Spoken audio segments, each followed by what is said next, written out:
സുകുമാരൻ എന്ന് മലയാളത്തിലെ വലിയൊരു എഴുത്തുകാരനാണല്ലോ.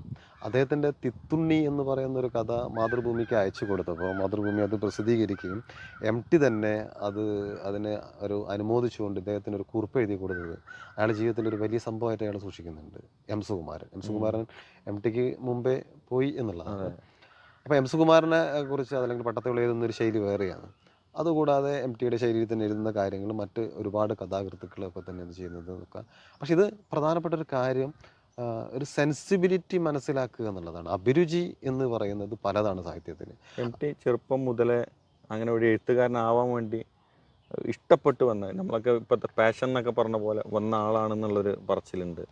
ടി യഥാർത്ഥത്തിൽ ആദ്യകാലത്ത് ഒരുപാട് വായിക്കുക എന്നുള്ളതായിരുന്നു. എഴുത്തിൻ്റെതുണ്ട്. കാരണം വളർത്തുമൃഗങ്ങൾ എഴുതുന്ന കാലം വളരെ ചെറുതല്ലേ. 16 വയസ്സൊക്കെ ആകുമ്പോഴേക്കും എഴുതുന്നുണ്ടല്ലോ. എത്രയോ ചെറുപ്പത്തിലെ തന്നെ ടി എഴുതുന്നുണ്ടല്ലോ. അത് ജീനിയസ് ആയ ഒരു എഴുത്തുകാരാണ്, ഇൻബോണാണ്. ടി എന്ന് പറയുന്ന എഴുത്തുകാരൻ ആരോ ഒരാൾ ഉണ്ടാക്കിയെടുത്തതല്ല, ഇൻബോൺ റൈറ്റർ എന്ന് തന്നെ നമുക്ക് പറയാം. അപ്പോൾ ഈ പറയുന്ന ആളുകളൊക്കെ തന്നെ അത് അവരുടെ ഒരു ചെറിയ ലോകത്തിരുന്നിട്ട് ആണ് ഈ പറയുന്നത് ഇതായിരുന്നു ആഗ്രഹം. അങ്ങനെയല്ല, ജന്മന എഴുത്തുമായിട്ട് ഭൂമിയിലേക്ക് വന്നൊരു എഴുത്തുകാരൻ. അദ്ദേഹത്തിൻ്റെ ജനനത്തെക്കുറിച്ച് തന്നെ പറയുമ്പോൾ പറയും, അമ്മ ഒഴിവാക്കാൻ നോക്കിയൊരു കുട്ടിയാണ് ഞാൻ, എന്നിട്ട് എൻ്റെ ഒരു ആയുസിൻ്റെ ബലം കൊണ്ടാണ് ഞാനിങ്ങ് വന്നത് എന്ന് പറയുന്നത്. അപ്പോൾ ഒഴിവാക്കാൻ നോക്കിയിട്ടും ഒഴിവാകാതെ ഭൂമിയിലേക്ക് വന്ന ഒരാളാണ്. അപ്പോൾ അത് ഈ പ്രതിഭയ്ക്ക് മലയാളത്തിന് ആവശ്യമുള്ളതും കൂടി കൊണ്ടായിരിക്കും അന്ന് നഷ്ടപ്പെടാതെ പോയതെന്ന്.